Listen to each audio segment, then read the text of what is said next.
Take us back to your early days and what experiences shaped your entrepreneurial journey. Um, so I mean, I think I was born in I was born in Zambia. I was born in Zambia in 1984. We moved to South Africa in 94. And entrepreneurship has kind of been always a part of what I do. My earliest memory of entrepreneurship was, being able to sell ice lollies outside of my primary school, and observing, how people would buy, when they would buy. And that evolved, gradually over time. And so I started businesses and that kind of thing from an early age. Um, my parents were also, fairly entrepreneurial, so I had a reference, to them. And so when I got to varsity and I started my first business, which was Monati Fellas, it felt quite natural in terms of progression. It was still when I was studying, so it was obviously trying to balance, getting the books right, and then starting a business with a whole bunch of friends, and some of them being invested and some of them not. But getting it done. And in my second year of varsity, when we started Monati Fellas, also starting to notice and see how you attract customers, how you get people to buy. And in that case, I was running a service business, which was really consulting to brands, trying to understand how to get into the youth market and what young people were thinking about.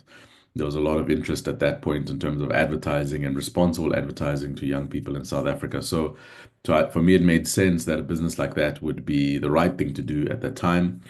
And I was also consulting to a company called Hot Dogs Inc., which was helping to write the rules around how advertisers should be speaking to young people. So I think the timing for me made a lot of sense.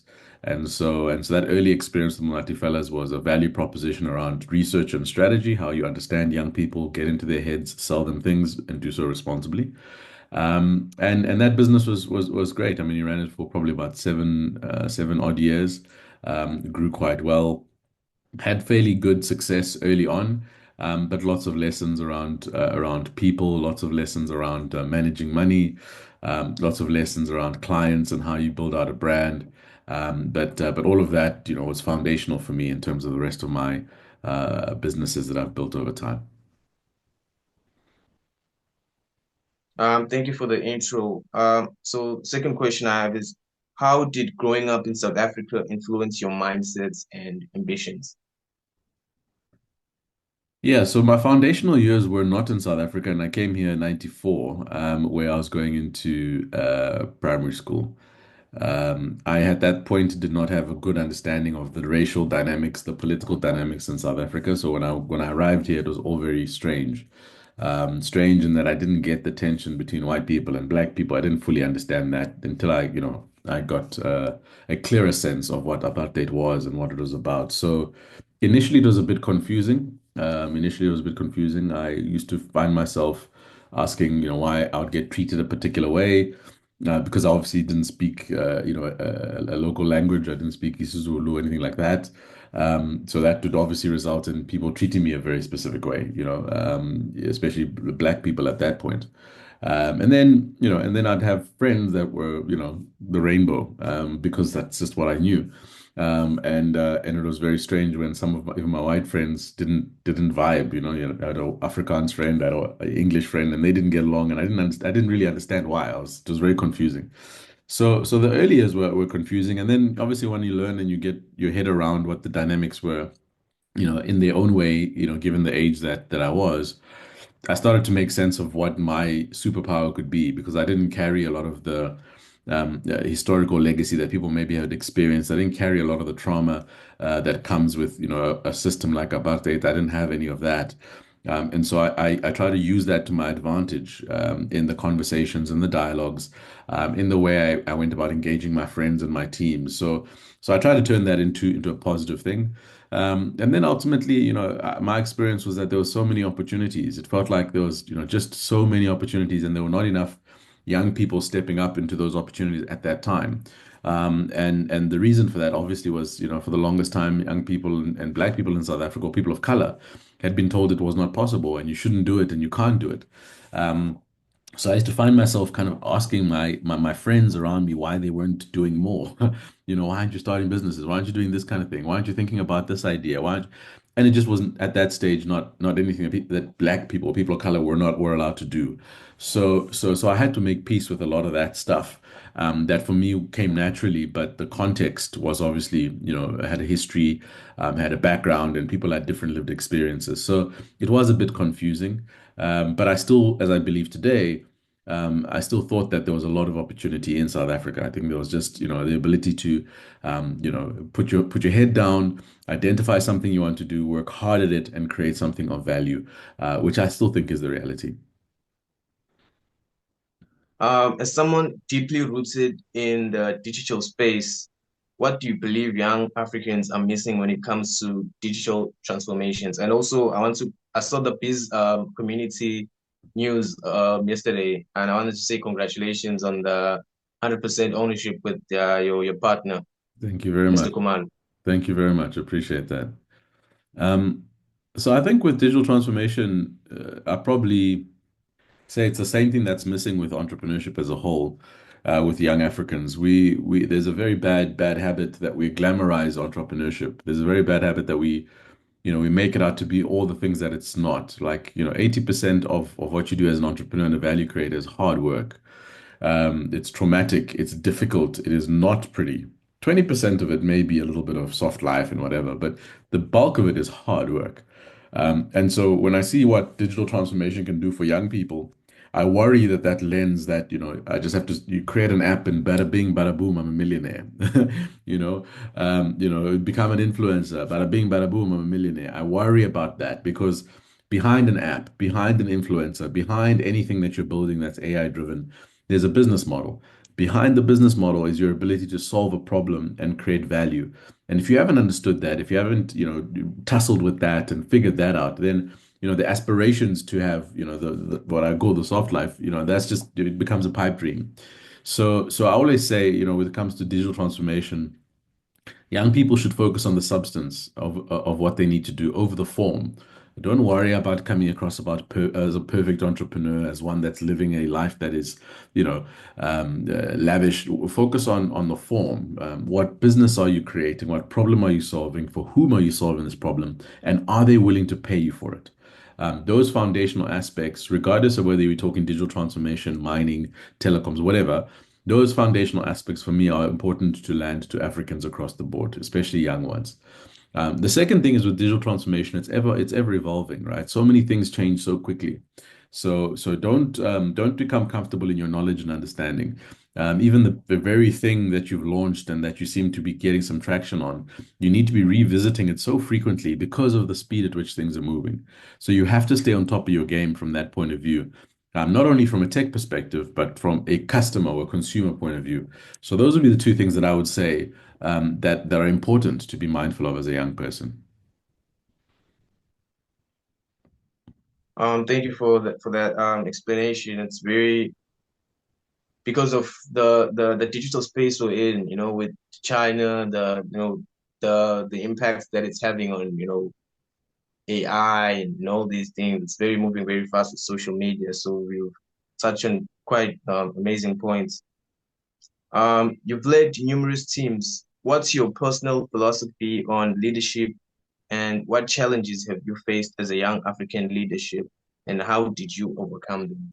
There's three questions there. I'll start with the first one. My personal philosophy is that I believe that I'm a gardener. And I'm a gardener that likes to create a soil that is fertile for people to grow in.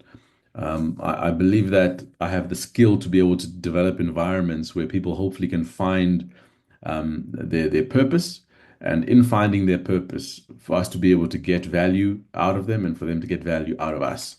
And when I say out of us, that's the organization, that's the business that I'm building or running. So I believe that I'm a gardener. That's my personal philosophy. And in so doing, my role is to serve the garden. And serving the garden is all the principles of serving leadership, that I've started to appreciate and embrace fully, and has helped me to kind of contextualize my natural style of leadership. The challenge with that style of leadership is often in European or Western contexts, serving leadership is seen to be a weak style of leadership, right? It's seen to be not the typical alpha male profile or alpha leader or alpha CEO profile. And so often people misinterpret that style of leadership as weakness. And I've seen this a couple of times. And if there's a misinterpretation of your style of leadership as weakness, often there becomes conflict when you actually have to exhibit the strength that seems to be different from your style of leadership. So I've seen that as a conflict point at certain points. Just because you're a serving leader doesn't mean you can't have a standpoint and you can't be firm. But certain people interpret that very differently when they experience it. Coming up and trying to figure that out for myself meant trying different things, meant trying to experiment with what came most naturally to me and what that meant in terms of what I had to develop as a leader. And so, what comes most naturally to me, being the serving leadership philosophy, is something I have to manage with a mindful approach in terms of when I'm a line and autocratic leader. So I have to balance that. I have to teach myself to do that. And that's not to deviate from my personal philosophy. It's to make sure that I've got a balanced approach because you're dealing with multiple people, multiple different personalities, and different scenarios. So you almost have to bring the correct weapon to the occasion, right? You can't go to war with one kind of weapon. You have to have multiple weapons. And so, although I know my primary strength is serving leadership, I've appreciated now that I have to show up in different contexts with different kinds of styles. That doesn't deviate from who I am and what I believe. It just serves the context to get the right outcome, not only for myself, but for the individual and the business that I'm representing. So that also allows me some flexibility and some. I forgive myself for experimenting with styles of leadership, or tools of the leadership trade, that allow me to complement my philosophy around serving leadership. How do you maintain your vision in the face of doubts or uncertainty? Yeah, it's a tough one. It's a tough one.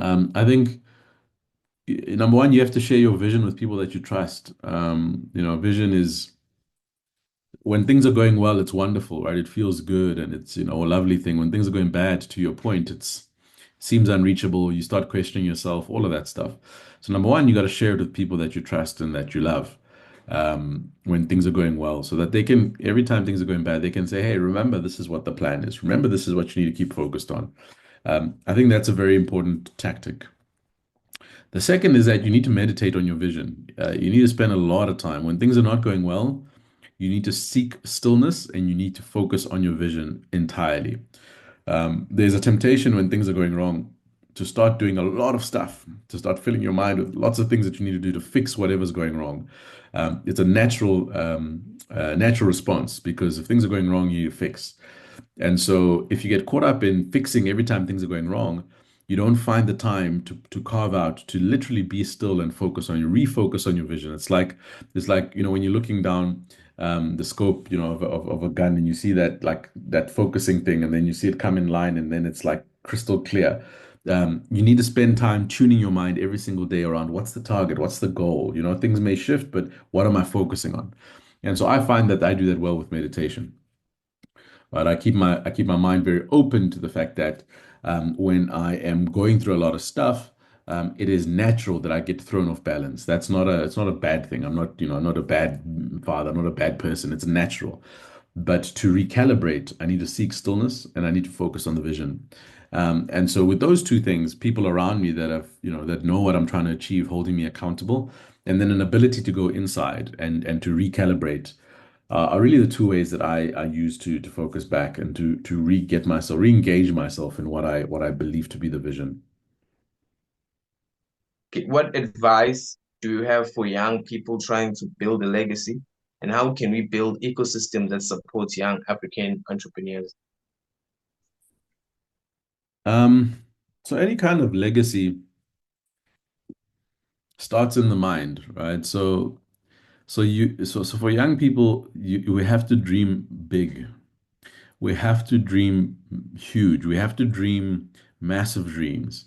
Because legacies don't follow small initiatives. Legacies follow big dreams. And so all of that starts in the mind. All of that starts in our ability to be curious, our ability to allow our minds to paint a picture of what is possible. If you use the world that you're in to paint a picture of what's possible, you're always going to be limited to what you see around you. So if you don't come from the best environment and you're trying to paint a picture based on what you see, and what you see around you may be poverty and and violence, and that's what your mind is going to paint a picture of. But if you seek in your mind to imagine something different, if you seek in your mind to challenge something different, that's where legacy thinking starts. So that's very important. When they talk about, young child, young African child, it's possible. It's about closing your eyes and imagining the world that you believe or you wish existed and what you can build in there. That's the first thing. With that in mind, you then create a roadmap towards that picture in your mind. It's important that you have to match your ability to dream with your ability to do. Because what tends to happen is you dream all the dreams in the world. You want to play for Real Madrid, you want to create a JSE listed business, you want to do all these things. You have all the dreams. But when you open your eyes, you don't have the energy, you don't have the appetite, the gumption, the wherewithal to do what needs to be done, right? So dreams are wonderful and it triggers something, but doing is actually better. A well-oiled plan will get you to your dream. And so where I think young people often struggle is, what do I do next? I've got this big dream in my head. I know what I need to get done for me to fulfill the dream, but where do I start? And that's really what I think young people should spend time interrogating. Is just find a point to start. It doesn't mean you have to do everything at once. If your big dream is to play for Real Madrid one day, where you start is in your school. Join the soccer team at your school and be the best midfielder in your school soccer team. That's where you start. You don't start by saying I'm going to go play for Kaiser Chiefs, right? So you have to take the dream and you have to break it down into micro steps. And those micro steps have to be things you can do on a daily basis. Now that's hard, right? Because that's where discipline and diligence come in. Because your dream being as big as it is, you could get frustrated with the micro steps and the things that you have to do on a daily basis to achieve the dream. But that's where discipline, and that's where the consistent nature of those that differentiates people that achieve their dreams from those that don't. And so being in a disciplined cycle of delivering those small things every single day is what gets you closer to the dream. Now, every now and then someone gets lucky and they dream something, and then the next day someone phones them and says, "Hey, come play for Real Madrid." Yeah, it happens in the movies. Maybe it happens in real life. One in 10 million people will have that. But for most, it'll be dream big and start doing the work.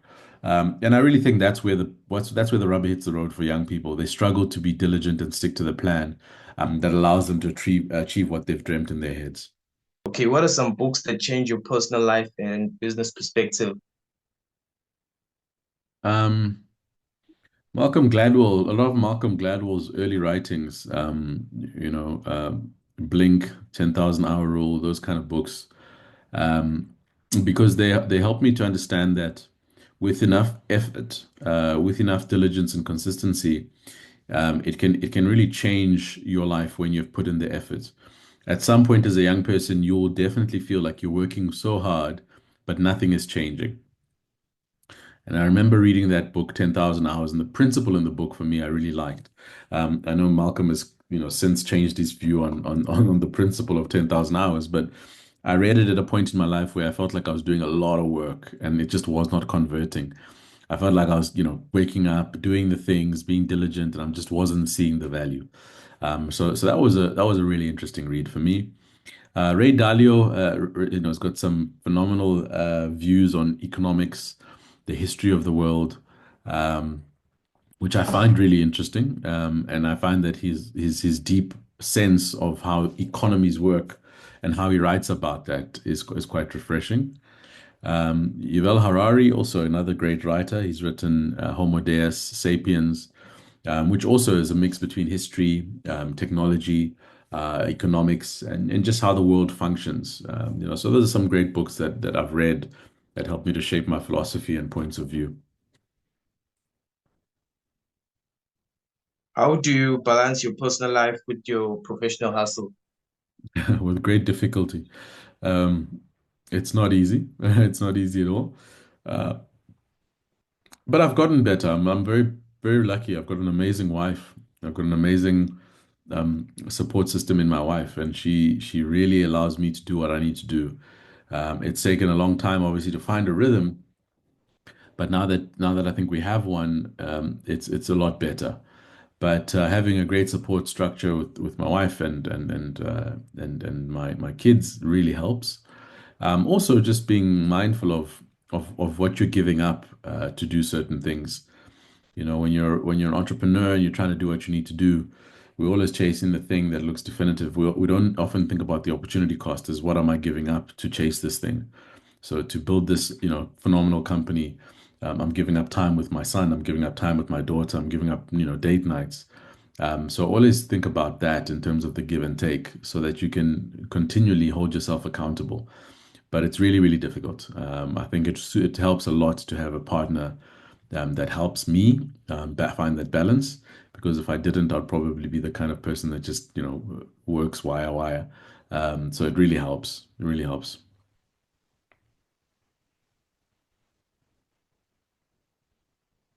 I think I found the quote. It says, would you rather be at war with yourself and at peace with the world? Or would you rather be peace with the world or at war with yourself? Mm. So I think most people are trying to fit in with most people's perceptions and views about when they're outside. But when you're in closed doors, you actually want to have those dreams, have those big visions, have that nicey fancy car, whatever, right? But because when you go out, someone's gonna come say, you cannot achieve that. Yeah, that's not for you, my friend. That's not made for you. Yeah. Who do you think you are? Yeah. So I think Nipsey Hussle touched on a very interesting quote that just triggered my mind. I was like, I'd rather be at war with the world and at peace with myself. Yeah. It's a lovely quote. So I love the sentiment. so can you share a time when you hit rock bottom and what pulled you apart? When I hit rock bottom, so we were doing work for I won't name names, but a big company, a big monarchy in Africa, and it was towards the 2010 World Cup. We were contracted to deliver a whole bunch of different outputs, advertising, marketing, uh, billboards, that kind of thing. And we were asked to partner with a local company to do so. And we did, and we started to deliver.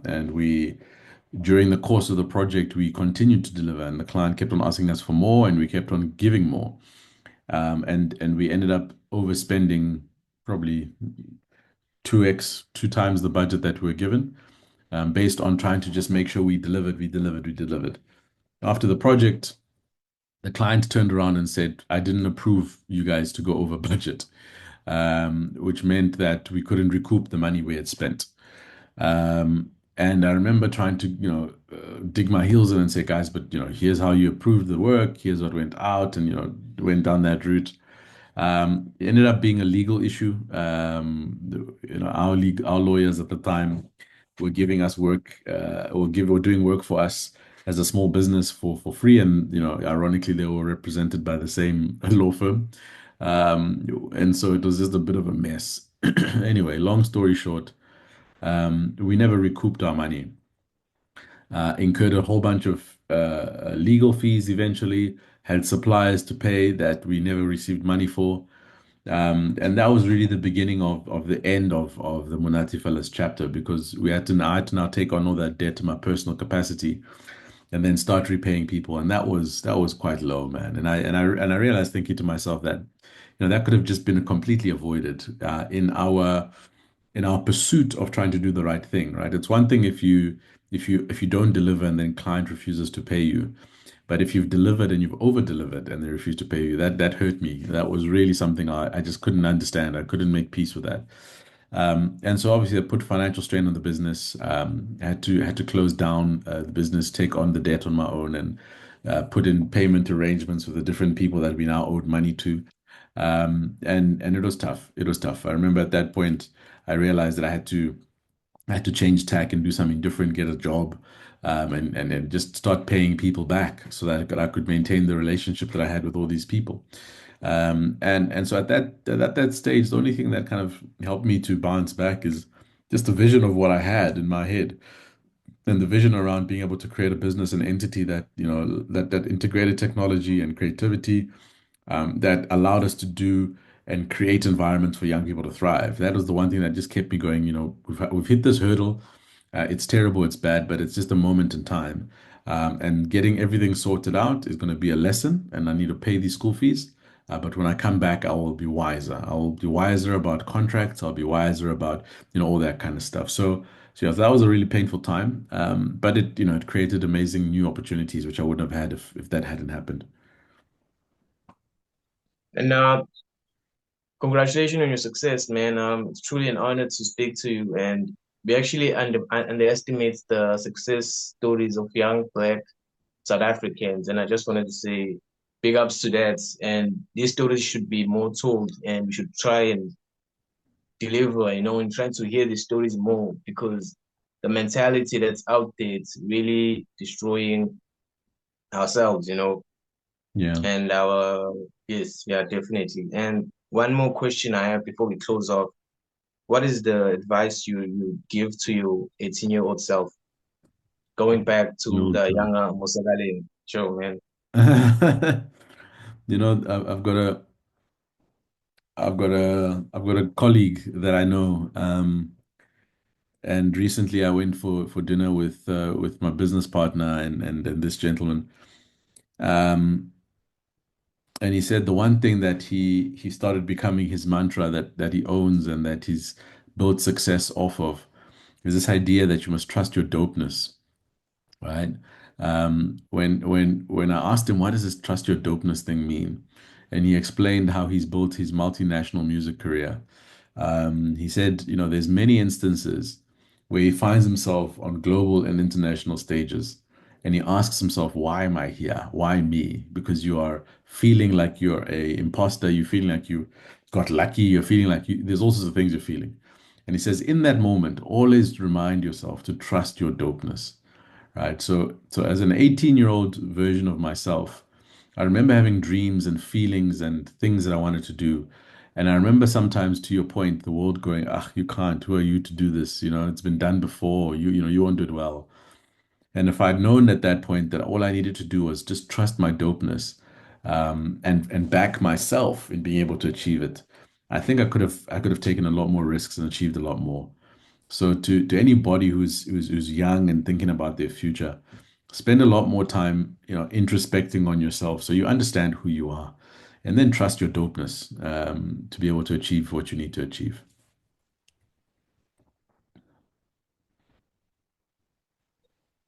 Thank you, thank you so much. It's been lovely having you on the show. I think